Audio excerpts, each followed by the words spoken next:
Oi, mais um videozinho da série Pandemia e as Dores da Alma, e hoje nós vamos estar falando sobre sentimento de culpa e como lidar com as perdas. E aí eu quero que você fique bem ligado, porque de fato estamos vivendo dias bem complexos com esse distanciamento social e como lidar com o sentimento de culpa, como lidar com as perdas, pois vivemos uma sociedade que está sofrendo com tudo que está acontecendo. Eu quero que você fique ligado, Vida Transformada. É uma proposta de contrapormos tudo aquilo que quer gerar morte, dor, sofrimento, para mim, para você, para as famílias. Compartilhe, curta, comente, porque eu sei que esse vídeo é de grande relevância para a minha vida e para a sua vida. Vamos à frente aqui, presta atenção. Vivemos a sociedade que de uma forma para outra foi paralisada. Mudanças estão ocorrendo. Que mudanças são essas? Pessoas que eram muito individualistas vão ter que ser um pouco mais coletivas dentro de casa. E pessoas que eram muito coletivas, que tinham muito relacionamento, muita comunhão, está vivendo um isolamento e um individualismo mais pontual. E dentro disso, como lidar com alguns sentimentos que surgem, algumas dores que surgem, frustrações que surgem. E pontual, culpas e perdas. Pois a sociedade ela não tem como nos ajudar dentro de um contexto de perdas, de culpa, porque a sociedade cobra de nós performance muito específica.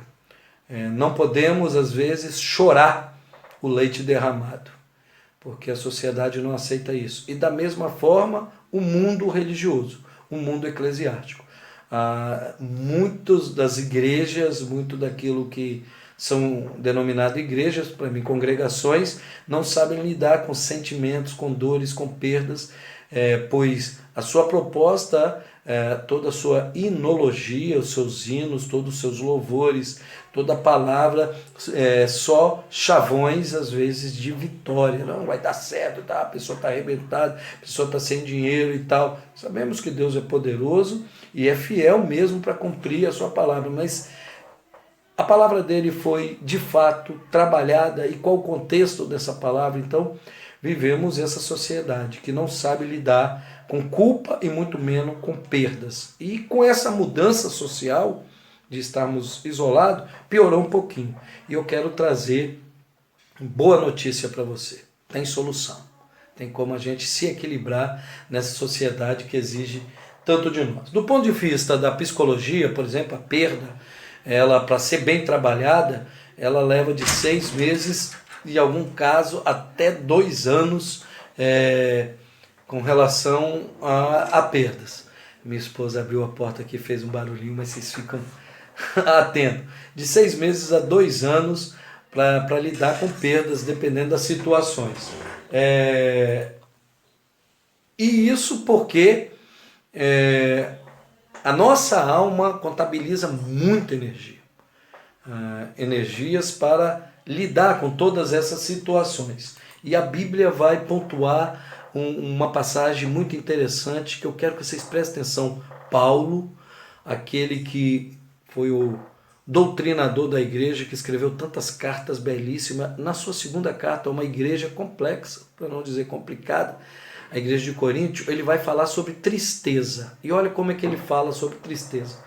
Capítulo 2 de Coríntios, segundo livro de Coríntios, capítulo 7, versículo 9 e 10, diz bem assim: agora folgo porque fostes entristecido, mas porque fostes entristecido para o arrependimento, pois fostes entristecido segundo Deus, de maneira que por nós não padecestes dano em coisa alguma, porque a tristeza segundo Deus opera arrependimento para a salvação, da qual ninguém se arrepende, mas a tristeza do mundo opera a morte. Ou seja, Paulo está falando que vai haver tristeza. E essa tristeza ela tem uma subdivisão. Deus permite essa tristeza para que essa tristeza em si te leve ao arrependimento e te conduza à salvação.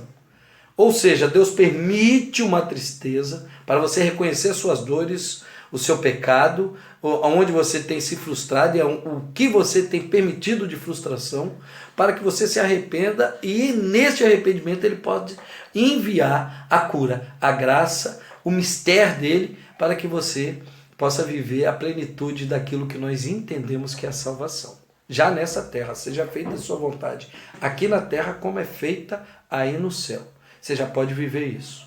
Mas existe uma tristeza do mundo. Essa tristeza gera morte. E a culpa e as perdas, nós vamos trabalhar nesse sentido. Qual a tristeza? O que Deus tem permitido? De vida e de morte. O que é de Deus e o que é do mundo? Vamos avançar aqui. Presta atenção. Culpa, por exemplo. O que é o sentimento de culpa? O que é a culpa?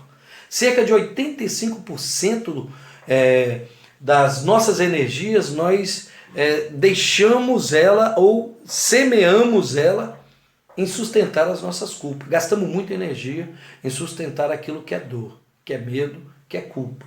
E como eu posso entender isso? Isso daí é confirmado pela psicologia, pela psiquiatria, pela sociologia. Como é que a gente pode sustentar isso? É só conversar com pessoas deprimidas, pessoas que estão vivendo de forma solitárias, pessoas que estão passando pela meia-idade, pessoas que estão com perdas no casamento, com perdas financeiras, pessoas que vivem relacionamento que não estão resolvidos, muitos na área da homoafetividade, pessoas que hoje de fato vivem o alcoolismo e a drogadice. Quando a gente vai conversar com as pessoas, a gente vê que a força motora, o desgaste energético, tem o sentimento de culpa como ponto principal, como mola propulsora.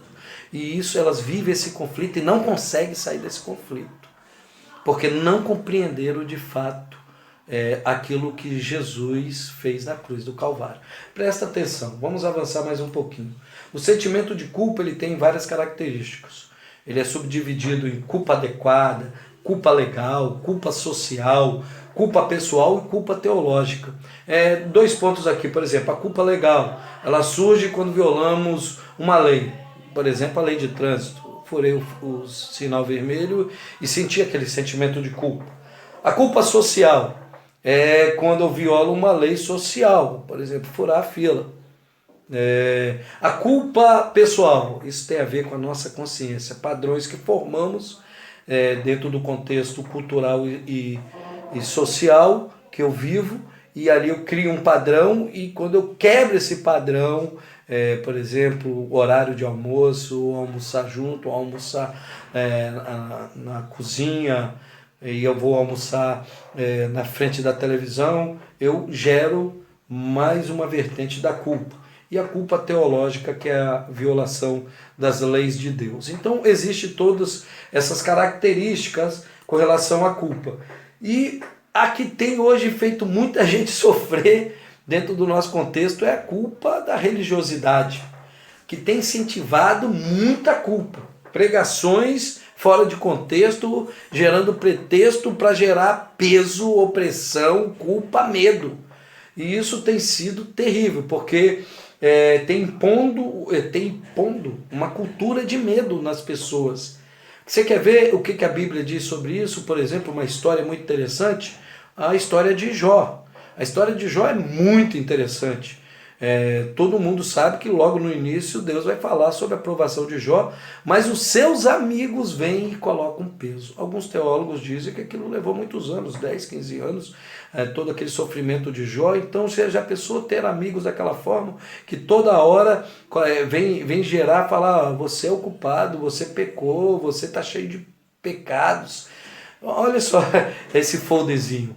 É muito peso, é muita pressão. Os amigos de Jó colocaram muito peso nele, e nós sabemos que o final não é bem assim, nós vamos ver mais para frente. E existe as famosas frases de fuga de muitos religiosos que fogem. Nós também vemos frases como: o Espírito Santo de Deus faz a obra. A pessoa tinha que estar ajudando, a pessoa está esperando um abraço, um ósculo santo, um aperto de mão, e é mais fácil a gente falar: Deus está cuidando de você, o Espírito Santo está fazendo a obra na sua vida. A gente vê Jesus falando sobre a parábola do bom samaritano, né, que o religioso, o sacerdote e o ministro de louvor, o levita, passaram de largo naquele moribundo ali que estava machucado, jogado ao chão, e eles tinham coisas mais importantes a fazer do que cuidar de uma vida. E um bom samaritano, que era mal visto pelos judeus, mal aceito, mal quisto pelos judeus, cuidou daquele homem ao ponto de tirar valores para que aquele homem fosse salvo e cuidado. Então, nós sabemos que Jesus deixa clara a paga de cada um, a paga daqueles homens santos e aquele homem desconhecido que de fato fez a boa obra, o bom samaritano. E aí, Romanos 8,15 diz bem assim: porque não recebestes o espírito de escravidão, mas recebeste o espírito de adoção de filhos, pelo qual clamamos: Abba, Pai. O melhor título que eu e você podemos ter é filho de Deus. Não é pastor, não é apóstolo, não é pai apóstolo, não é profeta, não é diácono, é filhos de Deus. Não é gospel, não é evangélico, é filhos de Deus. Presta atenção nisso, querido, porque isso pode mudar a sua vida. Eu quero avançar aqui para a gente ganhar um pouquinho de tempo. Muitas pessoas sofrem com um sentimento de culpa por causa de expectativas frustradas, e hoje é complicado. Mais complicado por quê? Porque estamos vivendo essa pandemia e esse distanciamento social, então você tinha muitas expectativas e algumas estão sendo frustradas.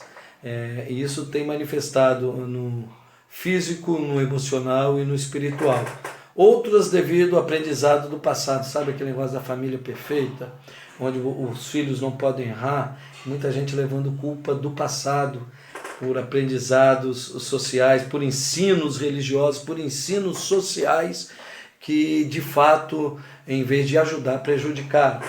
Tem a pressão social, e a pressão social hoje está ligada intimamente a perdas, porque estamos perdendo algumas coisas, e como equilibrar isso. Tem a falha no desenvolvimento da consciência, e isso eu quero pontuar, isso é muito importante. O que é o desenvolvimento da consciência? É o juízo que nós aplicamos ao nosso próprio procedimento, que é aprovando as nossas boas ações, que é reprovando as más. A consciência julga de acordo com padrões que lhe foram estabelecidos, ou seja, eu tenho uma consciência, os padrões foram estabelecidos, e como esses padrões foram estabelecidos? No ambiente, no meio que eu vivo, mais a sociedade, mais a cultura. Então eu criei um padrão em cima disso. E eu tenho esse equilíbrio entre o bom e o mal. Quando essa consciência tem falhas, a coisa fica complicada. A Bíblia fala sobre isso de uma forma bem pontual, preste atenção. Ela pode ser cauterizada. 1 Timóteo 4:2. A consciência pode ser fraca.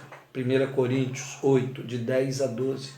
A consciência pode ser má ou contaminada. Hebreus 10, 22 e Tito 1:15. Mas ela deve estar sujeita ao Espírito Santo. Romanos 9:1. Minha consciência tem que estar equilibrada. Eclesiastes 7,16 diz bem assim: não sejas demasiadamente justo, nem demasiadamente sábio, porque te destruirias a ti mesmo. Tem que haver um equilíbrio. Tem que haver um equilíbrio. E diante disso, eu quero começar a dar continuidade naquilo que seria perdas. Porque quando eu tenho um sentimento de culpa e eu não sei lidar com ele, eu começo a considerar as perdas como um formador ou uma base para gerar mais culpas. E o que seria perdas? O que eu considero como perdas? E nesses dias de pandemia, temos tido muitas perdas. O falecimento de um ente querido, a perda de um cônjuge, a falência financeira ou profissional, a perda de uma amizade, mudança de cidades, entre tantos outros. Então estamos vivendo essas perdas. E como tratar com isso? Como lidar com isso? Por exemplo, no Oriente, os orientais parece que sabem lidar com perdas melhores do que nós, ocidentais. O chinês, famoso chinês, ele utiliza a perda como início para alguma coisa. Isso é interessante. A perda como início de uma crise. E como eles lidam com essa crise? Eles chamam isso de vibe. É o significado de oportunidade ou de perigo.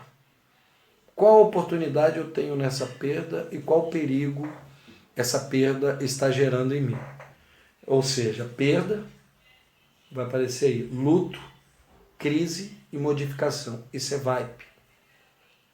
Que modificação eu posso promover em cima dessa perda? Ao invés de me fechar como uma ostra, me estagnar dentro do sofrimento. Eu preciso lidar com isso de forma muito pontual.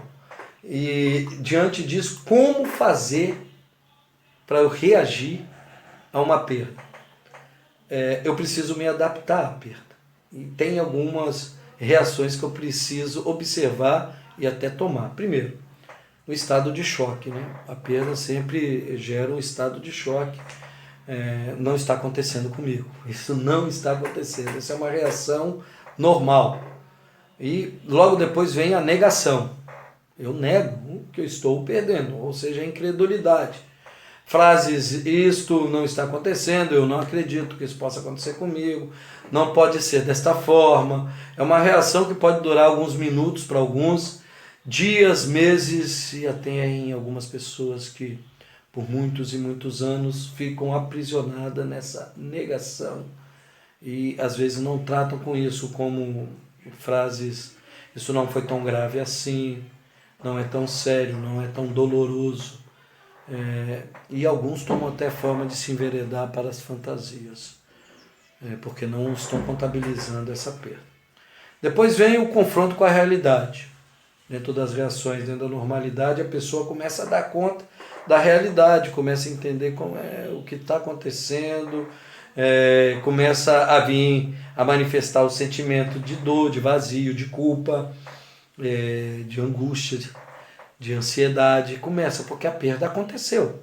Por isso que aquele videozinho 1 que fala da ansiedade, da angústia, está entrelaçado com a culpa e o sentimento de perda, o sentimento de culpa e como lidar com a perda. Então a terceira reação seria o confronto com a realidade. E muita gente se estagna nesse confronto com a realidade. Não vão para frente, porque não consegue fazer o vibe, o enfrentamento. Preferem fugir. Quem vai à frente começa a receber essa reação da perda. De fato, começa a reagir de modo a começar a lidar com isso. Quem não avança começa a ter o contrário, algumas crises. Começa a manifestar a falta de equilíbrio. As energias não conseguem se equilibrar. Crise de ansiedade, raiva, de culpa, desorganização pessoal, porque não soube lidar com a perda por enquanto.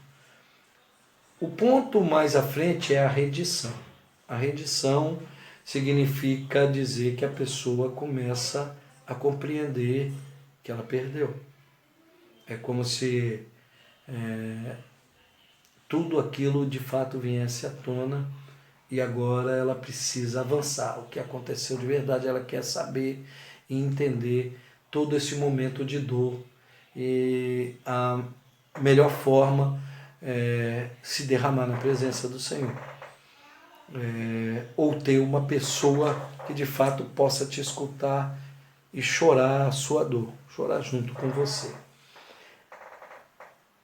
Como eu falei de Jó e dos seus amigos, Jó, capítulo 1, Versículo 21 diz bem assim: no saí do ventre da minha mãe, no tornarei para lá.